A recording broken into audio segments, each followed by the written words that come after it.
Ladies and gentlemen, welcome to the 3-0 Take, where we talk all things Major League Baseball. Here's Kyle Corwin and Nate Reyes. It all starts right now.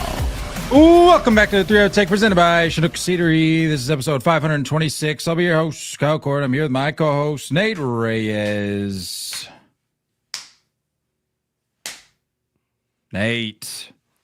How you doing? That a little, look, because he's Italian. Was that a little, I am fully trapped in the algorithm for those idiots.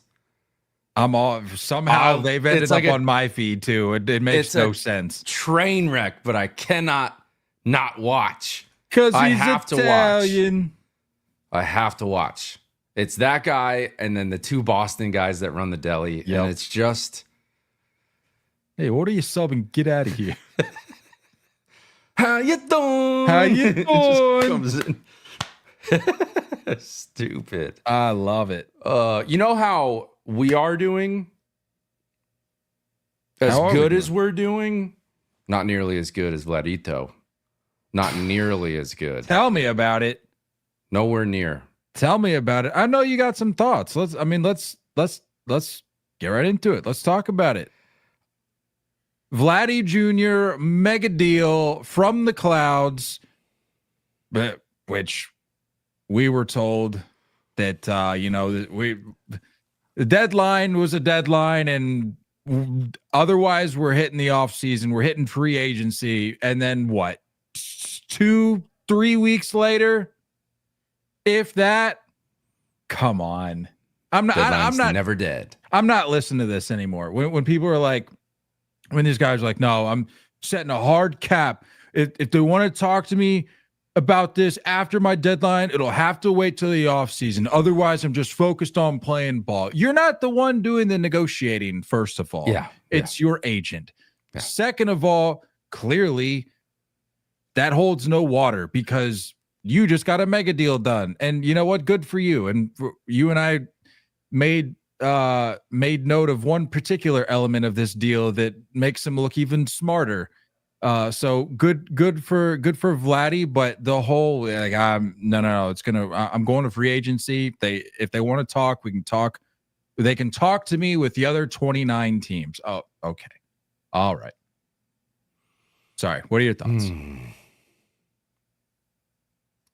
Is it weird that I am like kind of disappointed?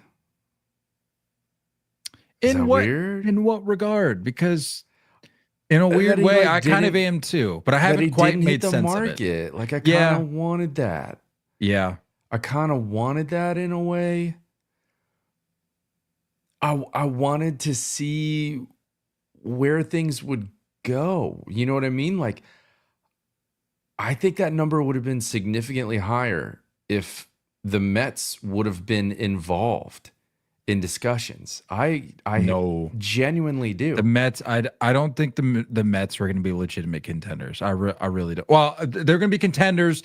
Okay, let me walk. I think back. They were going to be legitimate contenders. I don't think they were going to be ultimately the final landing spot. I genuinely don't think. I'm not saying that. I'm just saying that I wish he would have hit the market.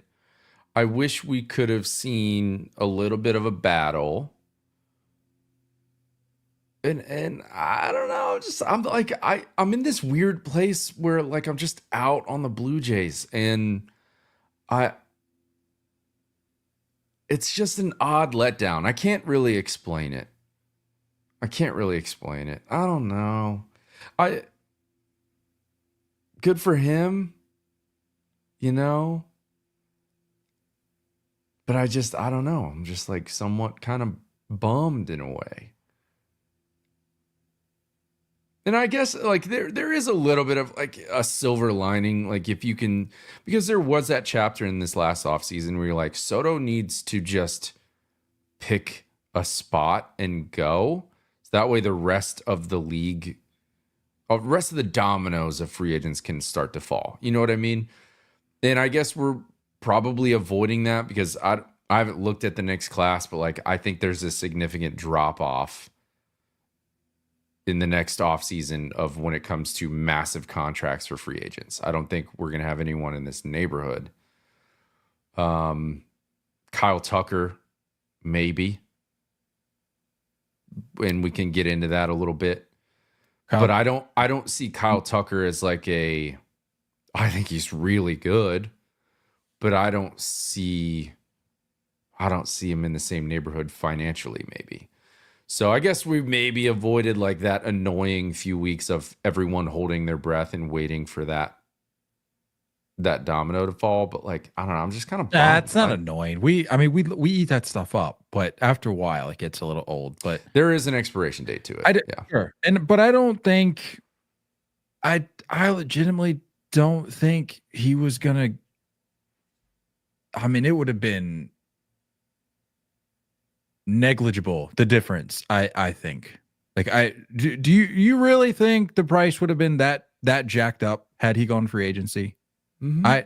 I just don't think it would have. I think it would have. I think it would have had to have taken a monumental year this year for that to be the case. I think if he has the same year as last year, it would have gone up.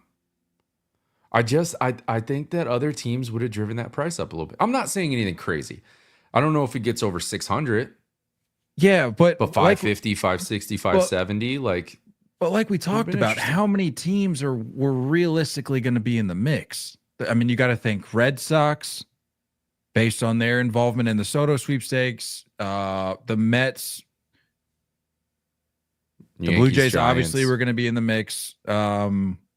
Yankees, Giants. Yankees, again, I'm with you on that. I think that was nothing more than lip service to try to get the price driven up. That's what I'm saying, is that like some of these teams would have done that. Naturally, it would have at least gotten to the point. And I would say that's probably a part of the motivation that the Blue Jays had to get this done before he actually hit the market.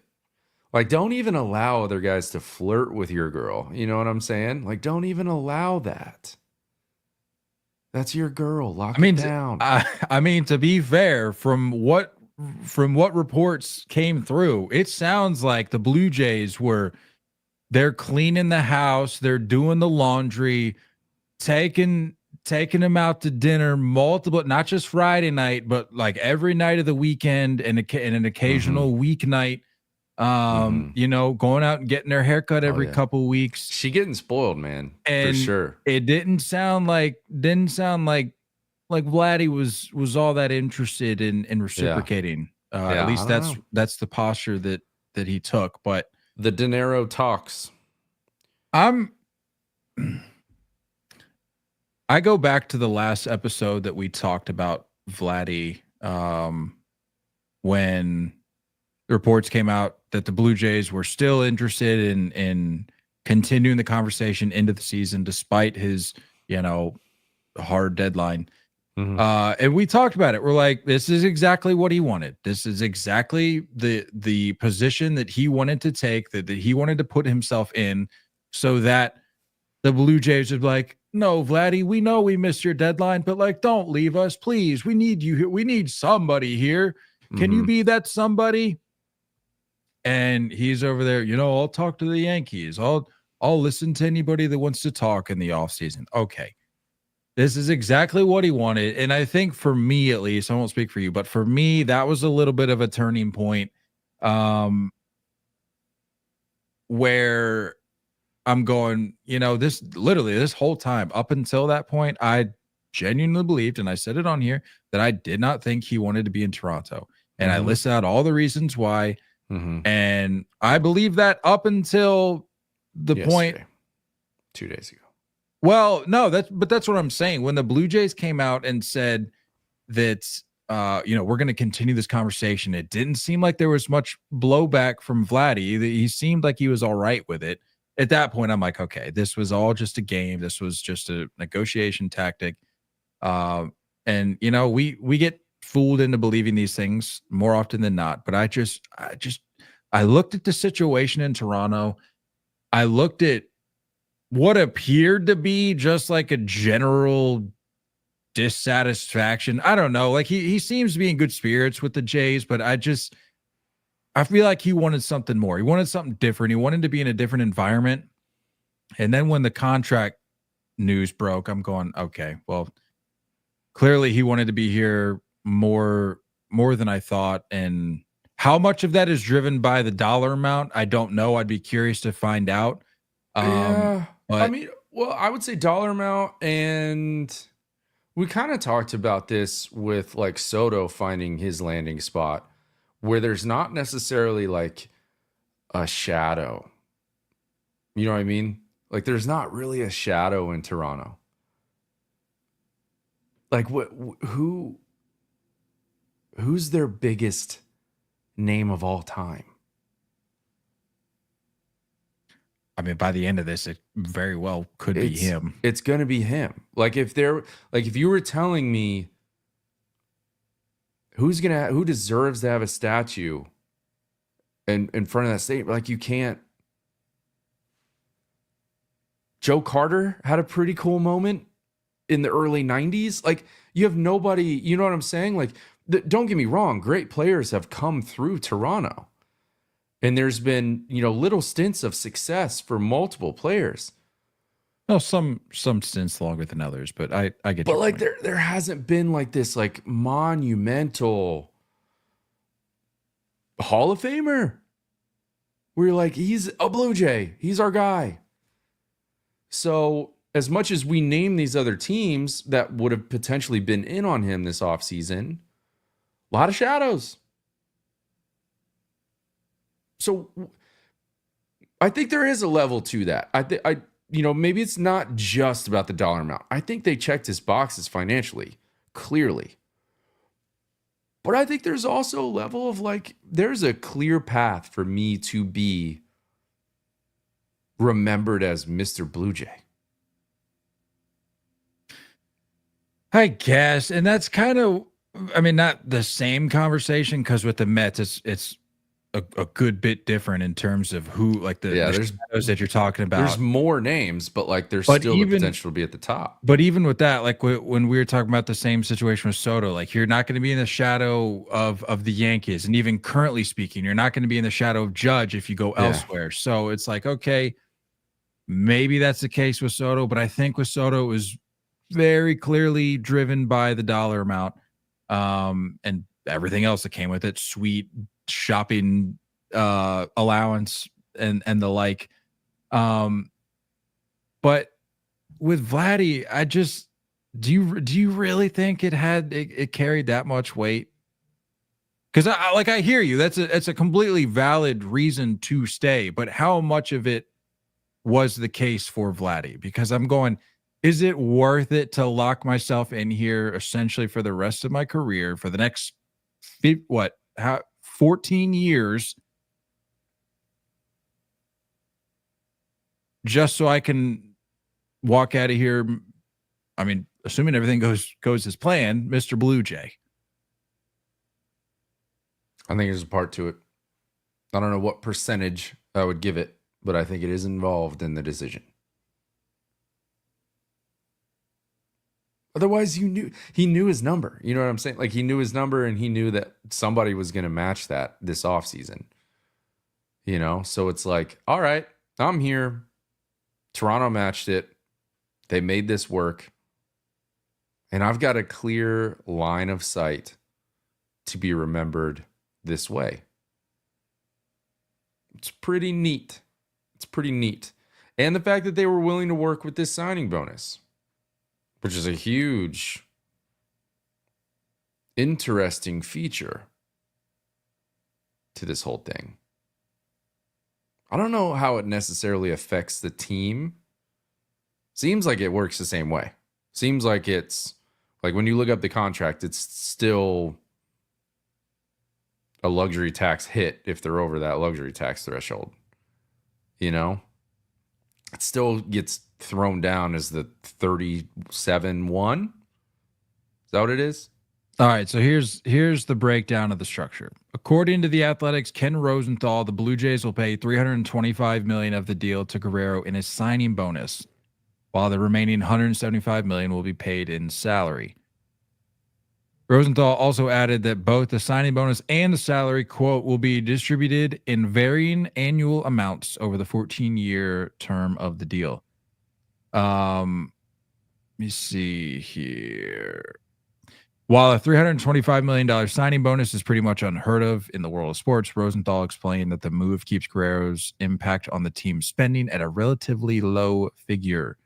Guerrero's annual luxury tax hit will be $35.71 million. So it works the same way for the team. But what's nice is Mans lives in Florida. It doesn't have any income tax for that. So Guerrero resides in Florida, a state with no income tax, by converting 65% of his $500 million deal into a signing bonus. He will presumably save millions from avoiding state taxes. Millions. That's nice. That's nice. That's a good little perk. And who knows, maybe other teams. But I love that aspect to it. I got to be honest. I know we throw a lot of shade around like the Shohei contract. Like, it's such a unique thing to see this. I don't recognize this in any other sport. Like, there's so many little nuggets that you can toss into baseball contracts, you know? And it's fun. It's like, it's cool. It's just different. It's neat. Like, basketball is super boring. There's just like, it's already a calculated max contract offer. There's no negotiation. You want to give him a max? Here's the max. That's the number. You don't. Right? This is like unique. Like, sprinkle a little of this in. Give me a little of that. A little dash of this. It's very customizable. It's neat. I like that. I do have a geography question, by the way, that was really tugging at my mind today. You want to put me on a spot with a geography question? Yeah. We got. So you By know, the way, like, I crushed in geography in school. Like that was one of my strong suits. I think it's an East Coast thing. I think we do well specifically around like American geography. Knowing geography is an East Coast thing? No, well, like if you ask people out here, like specifically my wife, not to throw her under the bus, but throw her under the bus, she couldn't for the life of her like line up like Virginia, West Virginia, Maryland, Delaware. Like she doesn't know that area. She's like, I can't do it at this age current moment. Yeah. And I'm like, nah, dude, I got the East Coast down. I got that down. Give me the 13 colonies. I got it down. I know where they are. Anywho's, yeah. That's probably tough. That's a tough ricochet. I would pay for that later, but she ain't listening. We may need to cut this. What's your geography question? Well, so you know, there's like names can change depending on like the language of the native language of that country, right? So, for example, John here would be Juan. Sure. In Spanish-speaking countries, right? Where do we land with like how does Vladimir work both in Russia the same as it does in the Dominican Republic?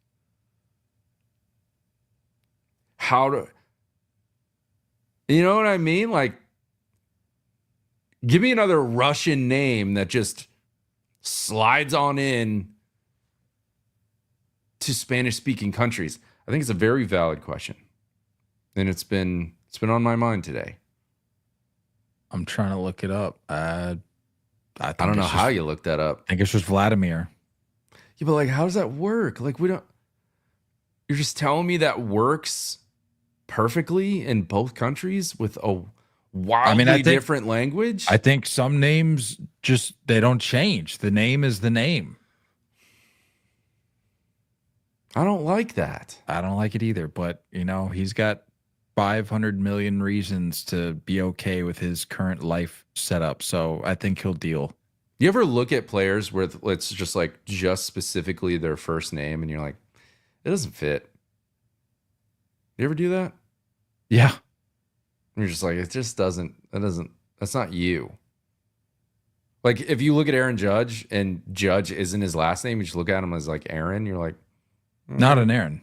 Not an Aaron. Not a Vladimir. Not a Vladimir. That doesn't work, man. Doesn't work. All right. So the question here that ultimately needs to be answered: will the Blue Jays regret this deal?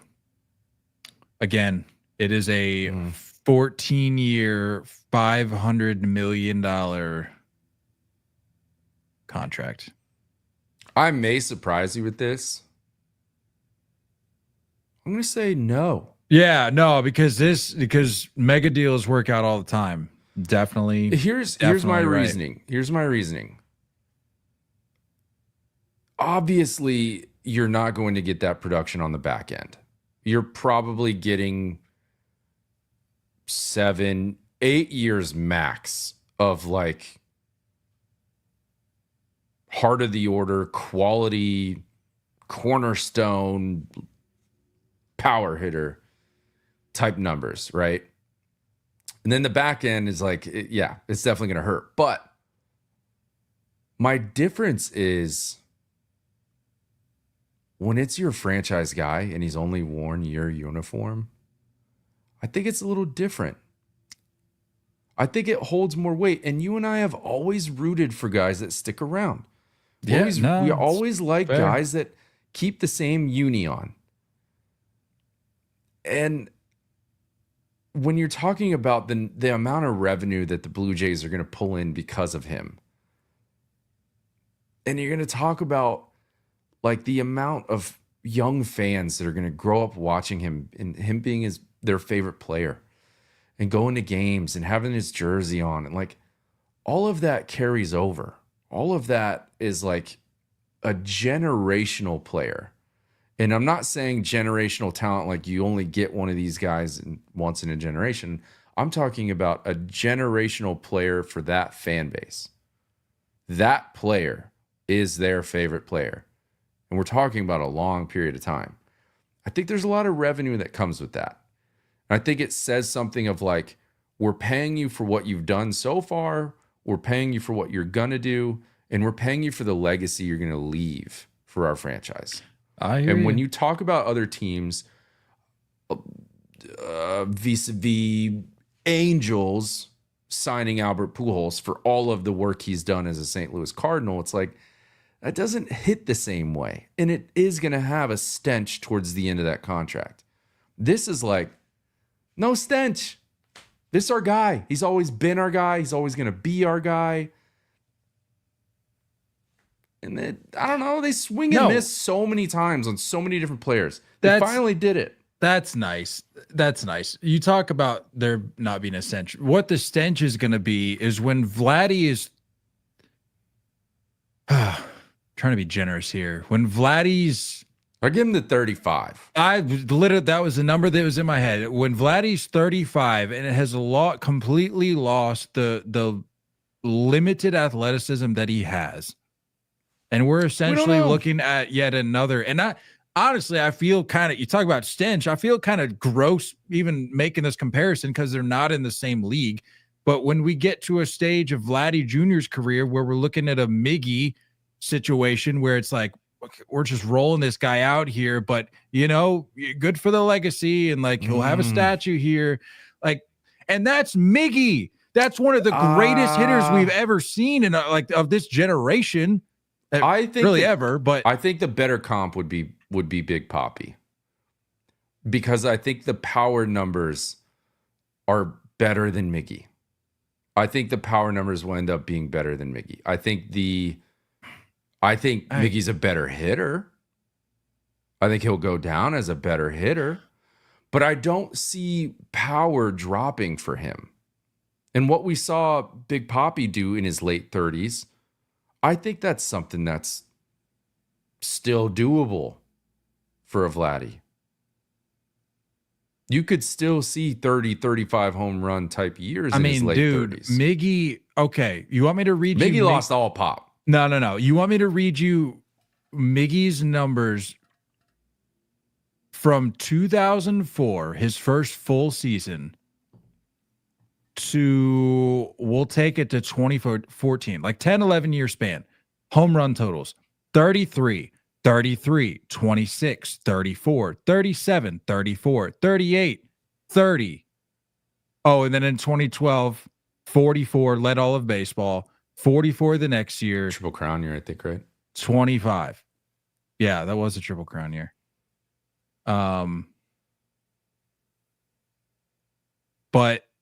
I mean,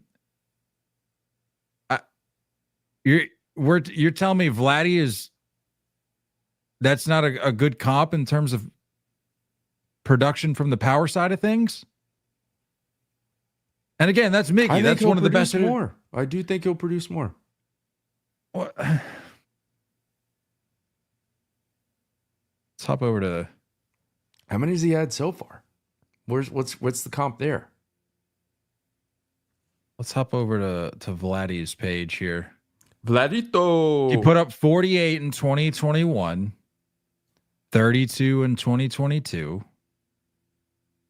26 in 2023, and 30 last year.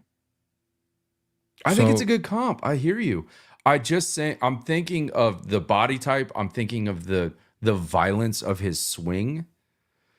Miggy didn't have to try majority of his career, right?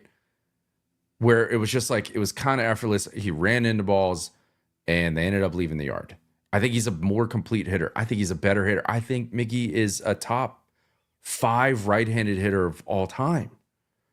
Will Vladdy be that? I don't think so.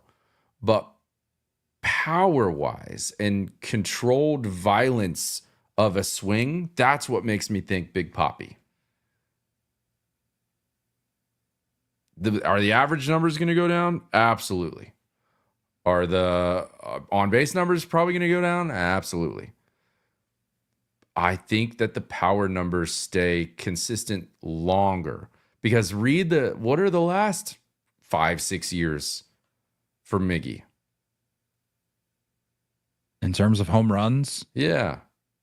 2019, he had 12. 2020, shortened season, 10. 2021, 15. 2022, 5. 2023, 4.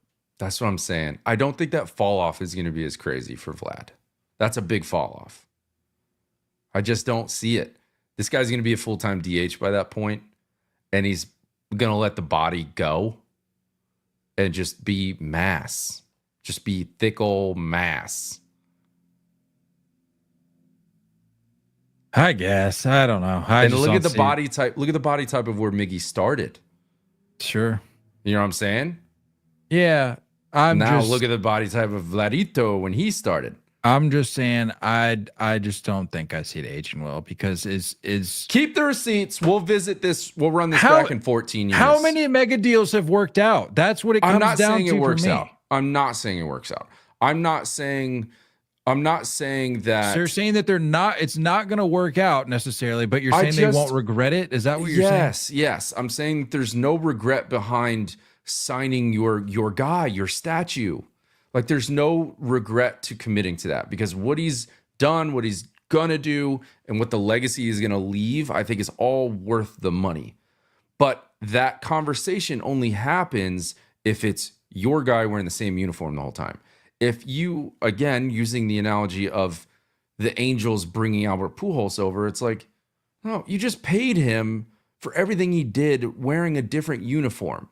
No one's going to remember Albert Pujols as an Angel when it's all said and done, right? He's a Cardinal. He should have stayed a Cardinal. I mean, they will for the wrong reasons. For the wrong reasons, right. So I would say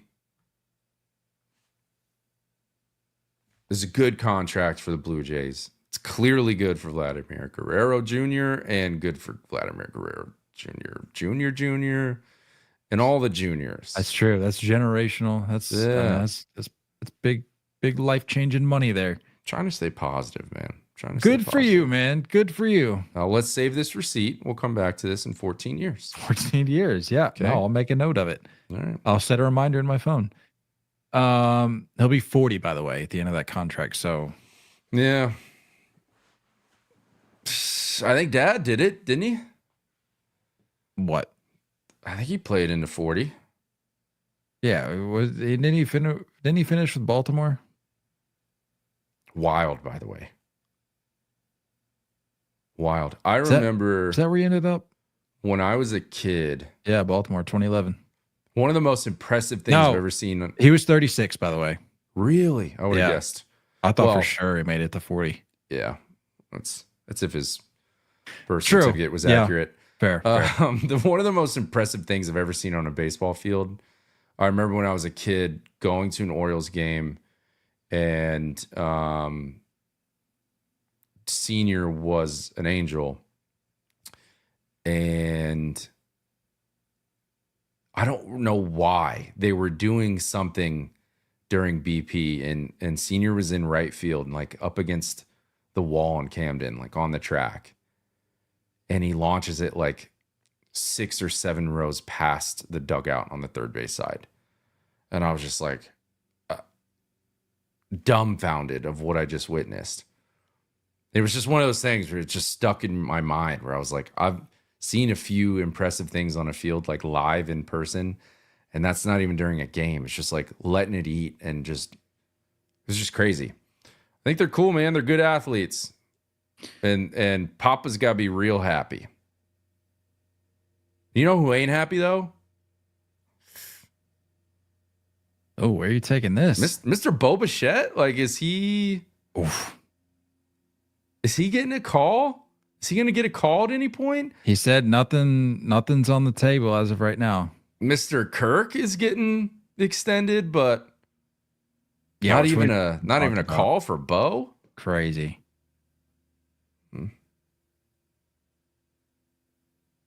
I don't know. You want to talk? I already know the answer to this. You want to talk about, but we're going to have to anyway. So this is a rhetorical question. Do you want to talk about our guy, Zack Hample, for just a minute? That look answers my question. Just when I was feeling good, I was feling positive. You're feeling positive. I was feeling bright. You're trying to convince Jones. me that a 14-year, 40 age Vladdy Jr. situation is going to work out, and they're not going to regret it. And then we got to flip the script and talk Zack Hample. That's right. I think I did a good job selling it too. I'll stand on that. Hey, you pulled out the whole like, well, we'll come back and visit the receipts thing. So you don't have a choice but to stand by it. If you don't think we'll still be here in 14 years, you better check yourself before you wreck yourself. We're still running it back. Let me just preface this next topic with the video. Okay. That glove up there, you'd think he's got a great chance of catching that ball.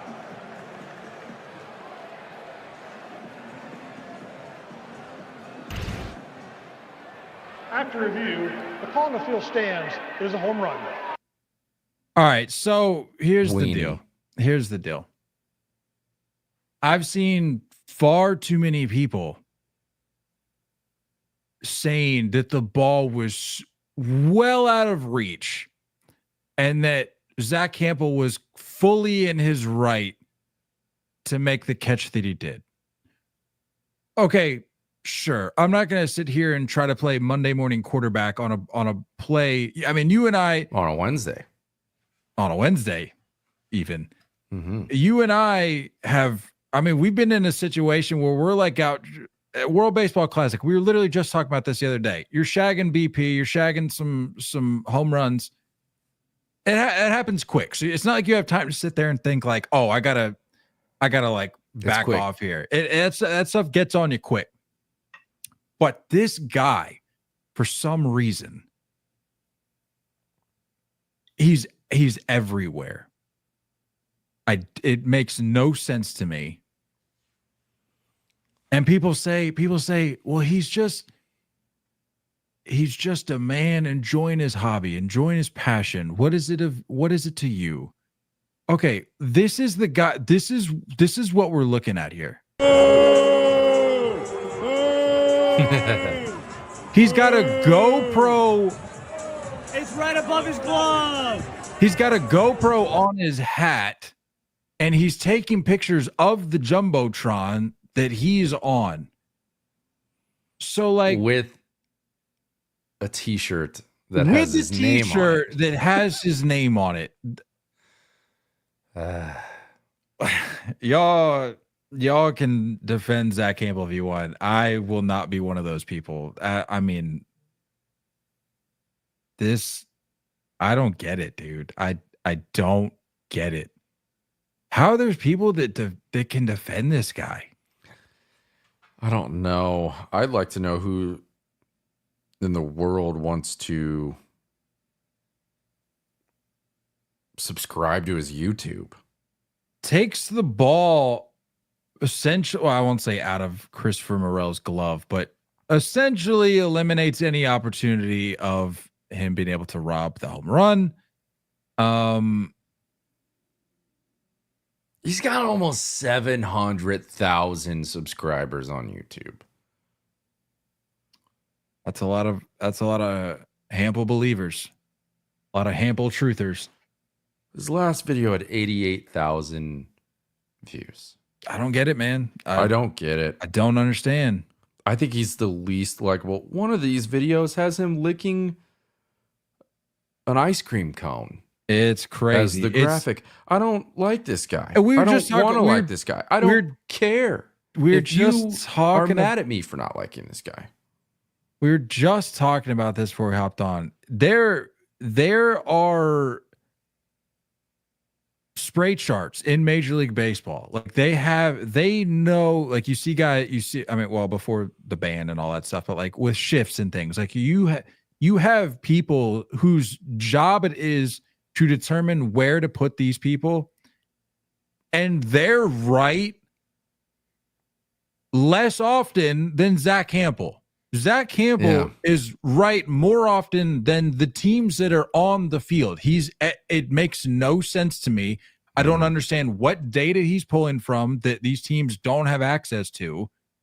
He's just always that. We were talking about like I've even seen like a good handful of times that a home run is hit and he's like in the vicinity. He didn't even get a ball. He has a million balls, but it's like there's still plenty where he's just like really close in that area. How often does that happen for you? For me, he's going to way more games, but like we had to do it during BP when we were in Chase Field. We didn't even like, how is he always in the vicinity? How is he always in the area? He's the worst. And we saw him in Camden Yards. We've seen him in so many different ballparks. Oh my God, dude. We've seen him in Camden Yards. We've seen him at Fenway. We saw he was. There was another place we saw him. There's another place I've seen him.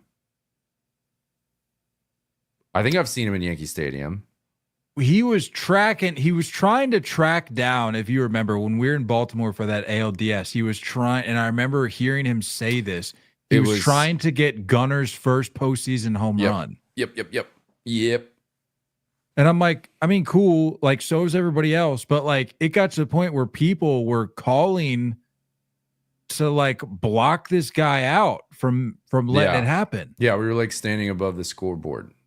And he was at the game. I'm like 99% sure he was at the game that Jackson Holiday ultimately hit his first big league home run. The game that I was at. But I was up in I was doing a chaperoning situation with a camp, but I'm pretty sure he was there. And I'm like, I mean, I get it. This guy's trying to take advantage, but like, I don't, there's just, it's something away. It's the way he goes about it. I can't put my finger on it. There's just something about it that I don't think he has eyebrows, and it's just like okay. Well, I'm not commenting on that. That's not my place to talk about. He's got just a very punchable face. Again, not going to comment on his appearance. I'm simply looking at this through a baseball but you want lens. to punch him? No, I'm simply looking at this through a baseball lens. It's really irritating, and it's the victim card that I feel like gets played a lot when it's like, you bring this on yourself. I hope you're aware of that. Like, you're wearing a t-shirt with your name on it, Right. quasi interfering with home run outcomes on multiple occasions. Like, this wasn't a standalone incident. But anyway, I don't know. This guy sucks. That's sort of the gist of what Kyle happened. wants to punch him. It's crazy. Literally, you can go back. You want to talk receipts? Go back. Never thought I'd hear you say that. Never said that. Quick eye out. Do you have like a quick top 3 list of people you'd punch? I mean, for the sake of ease, I would have to limit it to like the baseball world because. Yeah, it's fair. All right, baseball world. Oh man, including put me on the spot here. Fans, spectators, broadcasters, reporters. Just opening it up to everybody. Oh, Yes. This is interesting. Yeah. Well, let me just get out in front of this exercise by saying I would not condone punching anybody, nor would you find me punching anybody. This is a strictly theoretical, strictly hypothetical situation. I need a good answer here. I didn't love your answer with my geography question, so I'd like for you to really deliver here. Can I need to. I'll give you one. I need to. Okay, give me your one. Yeah. Well, I don't know if I don't. Yeah, it probably rotates, but like I think Tom Verducci's up there for me. That's wild. What did Tom Verducci ever do to you? I just don't. I don't like him. Laura in the chat, AJ Przinsky. Whoa, there we go, Laura. See, now we're getting the ball rolling here. This is Jonathan Papelbon. Oh, yeah. I'm cool with Careful. That guy's Papelbon. Also running a podcast, I think. So I think they both are. So that dude's psycho, though. He is. You don't know. He's a wild card. Not want to mess with that guy. You'd punch A-Rod, I think. Yeah, dude. The gimmick. It's the phoniness with that guy. Yeah. I mean, how people don't see right through the act. Like, come on. Yeah. Come on. Right. I'll give you one throwback name. Carlos Gomez. That's a great answer. Yeah, that guy. I whenever I hear that name, I go immediately to that incident, that run-in at home plate with who Brian was McCann. that? Brian McCann was a Brave Brian and didn't let him That's cross right. home plate, which was one of the coldest things I've ever seen. I love Brian McCann. That was sick. That's a dude right there. I'll name another one for you. I think Garrett Cole probably makes that list for you. Say it. No, so here's the thing. Bearded Garrett Cole, I'm cool with you. I like Houston Astros Garrett Cole. I'm chilling. Clean shaven Yankee Garrett Cole. Yeah, I can't do it. That guy stinks. Oh, you want it. That's that right. guy stinks. That's a good exercise. Who is a guy though? I feel like there were more guys back in like like when we were growing up. Yeah. Because, I mean, you got to think like early childhood, like your guys are still juiced to the max. Like Manny was like one of my most hated players growing up. Manny just being Manny. I'm drawing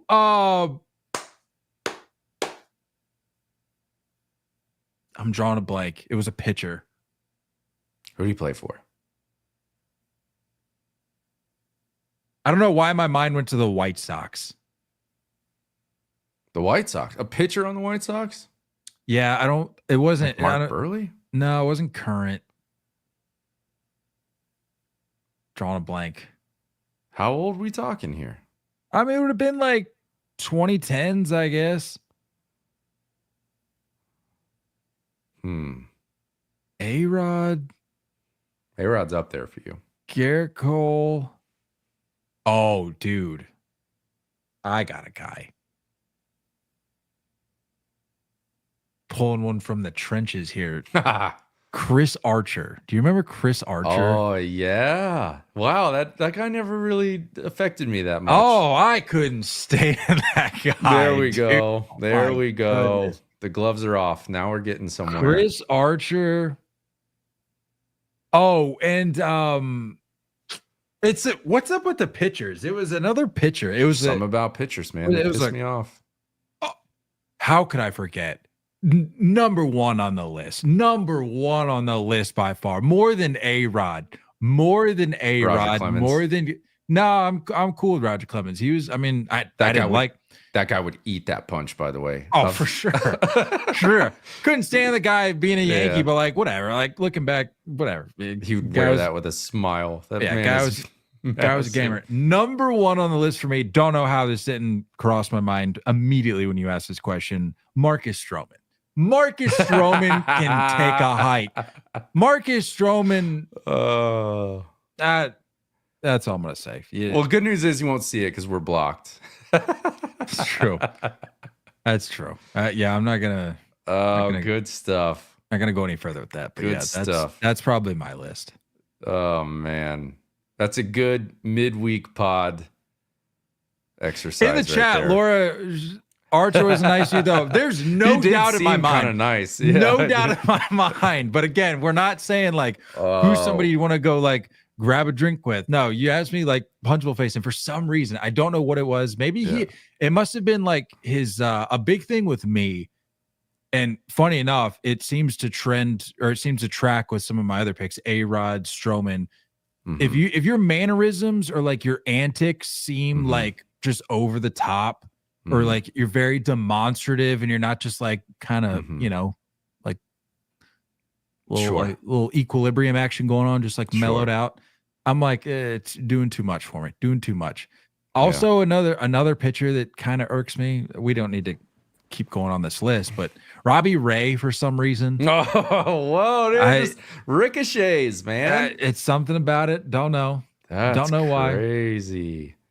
Back in the day, as a kid, Pedro for me. I hated Pedro. I mean, I totally understand. Now, just like him being a broadcaster or like he's a dude. He's a dude. I'm like, you're just a goof, man. You're funny. A dude. Yeah. Other good ones: Josh Donaldson, Manny Machado. It's honestly, if you had asked me this years ago, I would have said Machado. But it's come around. I've come around on Machado. I can't really. It's hard for me to say that. Like I got one for you.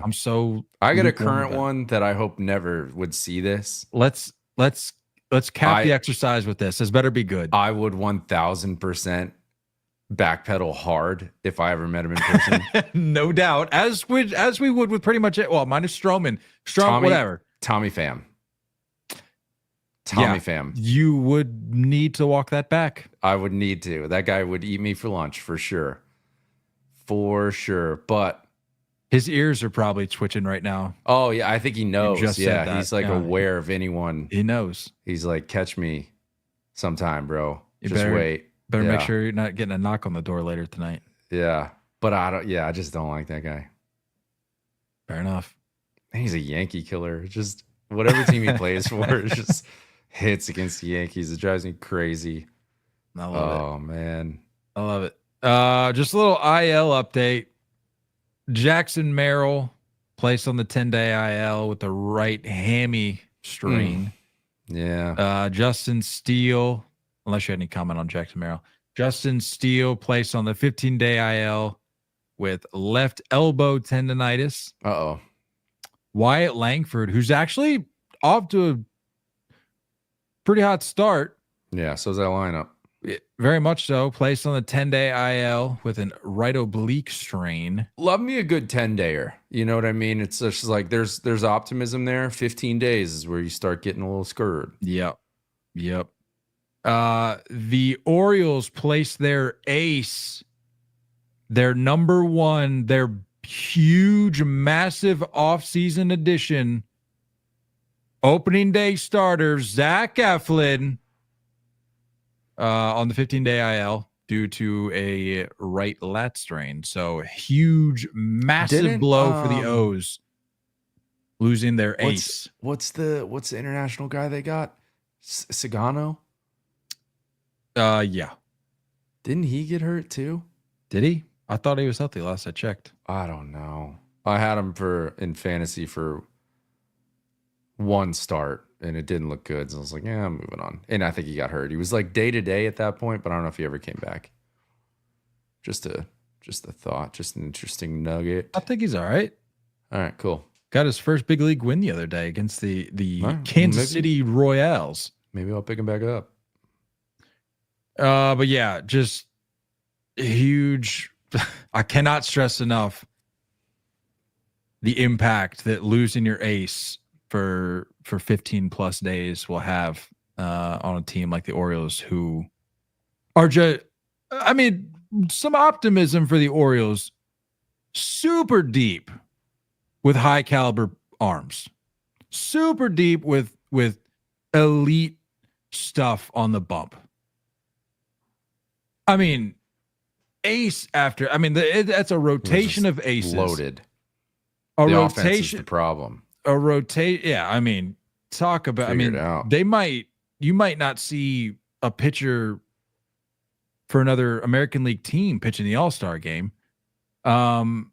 So just a massive blow for the Orioles. Ultimately, again, just to drive that point home. But good on the Orioles, though.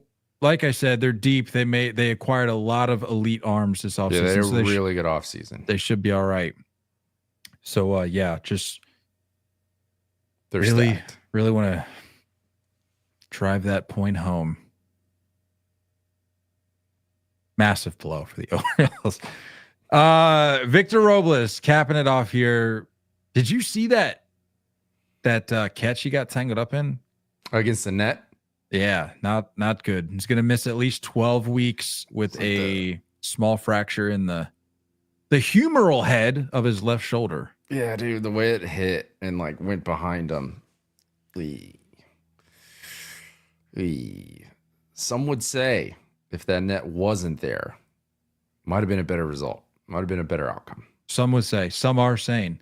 What is the net doing all the way down there anyway? That was like in the corner. What do we need a net down there for? Exit velo, baby. Exit velo. Softies, man. Softies. You know who's not a softie? Dane Myers. Let's take a look at this catch from this afternoon. And Pete drives one out to center, chasing Myers back to the warning track, and he makes the catch. Oh, wow.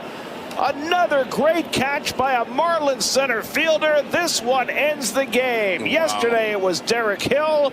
Today, Dane Myers taking an extra base hit away from Alonso with a stunning catch to end the game and hand. My neck hurts just watching that. Dude man. just wore it, but he ended the game. I mean, what a way to finish off a game against Peter. Let me a good face plant. Those balls are not soft, people. Guy wore it. And last item here, and to close the book, as it were, something that you reminded me of that I think is certainly worth noting, worth celebrating, was the Jarren Duran situation. The Netflix, and I say celebrate. You go, why would you, if you know what we're talking about, like, why would you say celebrate? Well, a lot of good has come from this. And if you don't know what we're talking about, the Netflix doc on the 2024 Red Sox, which, you know, aside from the Jarren Duran thing, still wild to me that they're like, they looked at the 2024 Red Sox and were like, that's who we want to follow. Don't understand. But, you know, maybe it was meant to be because as part of this doc, Jarren Duran shared very transparent, very vulnerable about his struggles with mental health and things that he's had to deal with over the years, citing demons and things that he's had to fight and wrestle with. And it came out, he revealed in the doc, I mean, not to spoil it, but I'm sure if you haven't heard, you've caught wind of it by now, but revealed that he attempted to take his own life. And you know, as things would go, did not work out, and he viewed this as an opportunity to use his story for good, and man, did some good come out of it. Like I saw something the other day that said, what is it? It's like the Samaritan group, apparently the spikes or the calls rather just spiked. People seeking help. People calling the hotline number to just talk to people. And this is what I've followed this guy for a few years now, and like this is what he's about. Like he wants to share his story. He wants to help make sure people get help that need help. Yeah. And it's just, again, unfortunate situation that he even was at a place in his life where he felt like this was the only out, but he's still here. He's still balling out. And it was really cool to see the year he had last year, knowing all of this had gone down, and just the way he's been able to bounce back, and again, just use this story to help others. So that's been really cool to see and read about. Yeah, man, I know that like we obviously like early in this episode joked about some stuff, but like it is something that's like a huge reminder that like these are just people like us. You know what I mean? These are just like we put them on a pedestal, and we have these ridiculous expectations of people, and I know the other side of the coin is people saying, you're making millions of dollars. How tough can your life be? But like, there's a lot of pressure. There's a lot of pressure. And, when you have mental health battles, it's like that there's no amount of anything that can prevent you from getting them at times. So really, really awesome that this is being talked about, and that this is being brought up, and it's something that our culture has slowly gotten more and more comfortable doing it, specifically around mental health with men. And we're always taught to like kind of bottle up stuff and not let it out and not share it. And so like that takes courage for him to say this, not just out loud in an interview, but like for it to be posted and for it to be somewhat of his cause and his off the field focus moving forward of helping others. It's so important. And it's amazing that this is getting the light it gets. And this is in a very indirect way exactly what you and I have been talking about, of getting these guys a platform outside of just during the game, right? Like getting these guys visibility, and MLB marketing their players. And it's not just for financial reasons of individual brands, but it's like individual causes and individual stories, and like, just crazy obstacles that have been overcome. Like those are important things, and those are what transcends sports and can cause such an amazing ripple effect in a positive way. So good on Jarren Duran. Glad he's still here. Glad he's, part of our world in a way. And then I love to see the good that has come from all of this. And I'm sure he is too. So props to Netflix too for, being brave enough to ask that question, because not all of us are. Asking the tough questions. Well, we're out of questions. We're out of topics. We're out of things. We're out of time, folks. You got anything else for the people? You guys are great. Keep it up. Keep being great. Thanks for hanging out with us. Keep hanging out with us. If you haven't been watching live, try to find some time. Maybe carve out some time. This is what we do twice a week. I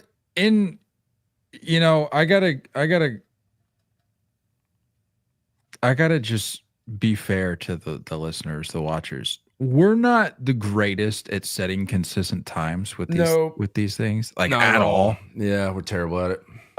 So I feel like if we could figure out a way to make that happen, that would really mean a lot. That'd go a long way for the people watching, the people listening. But in the meantime, folks, just bear with us. Life happens.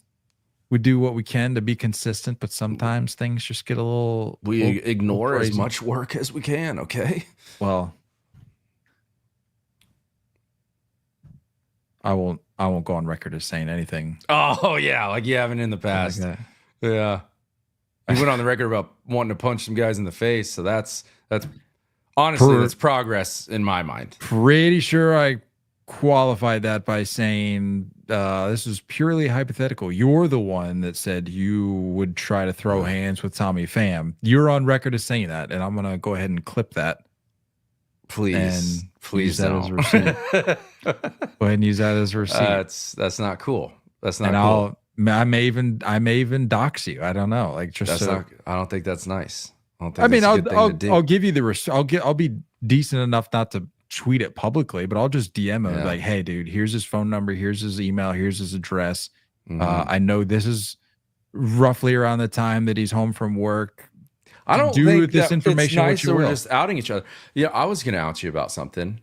Oh boy, what were you gonna out me about? Like in the group chat where you said that you're on track to finally be able to order a medium steak this summer. let's just address that real quick like because you're working towards the goal. Yeah, okay. Of being prepared to have a medium steak instead of a medium well. Here's the deal. Let me explain myself. Now that we're done talking ball, let me just explain myself real quick before we get out of here. Oh. So in our fantasy, like the 3-0 Take Fantasy League group chat, we've sort of started this thing where like guys just like if they grill up a steak, they'll put a picture of it and be like, yo, that's like a 10 out of 10. Well, like, well, I won't say well done, no pun intended, but like nice steak, great job.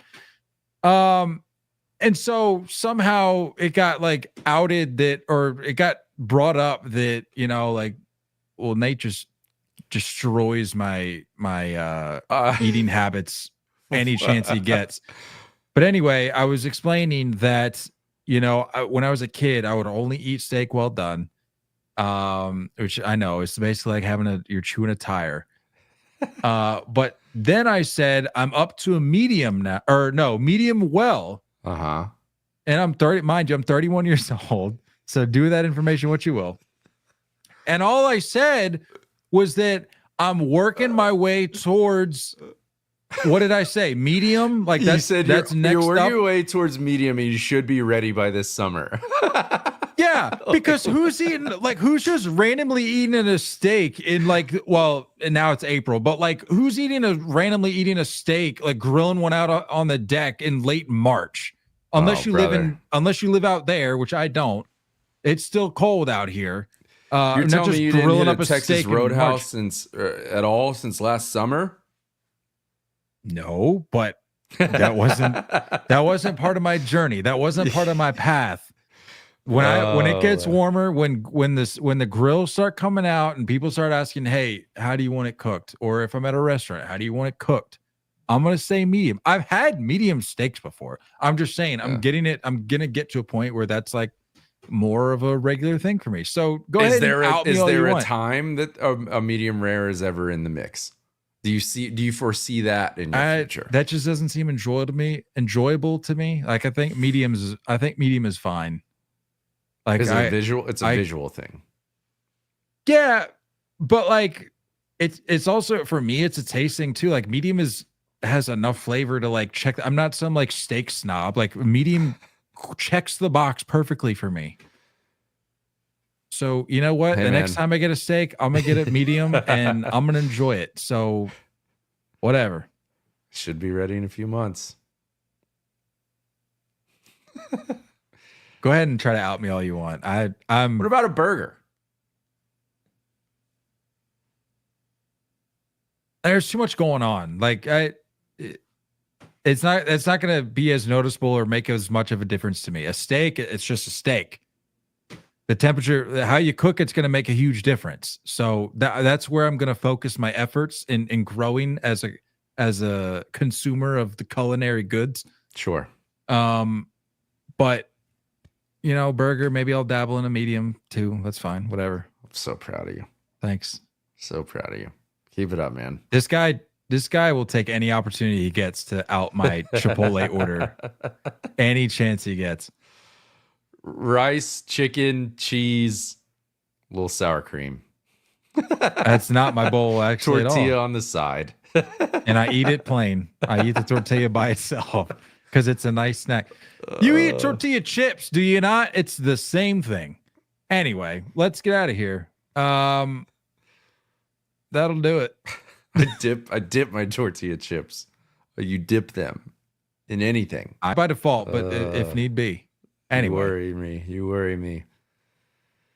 Well, Kyle does it all the time, apparently, but you shouldn't. So don't go chasing curveballs. We love you all, and as always, looking forward to talking more baseball with you guys soon. Until next time, stay filthy.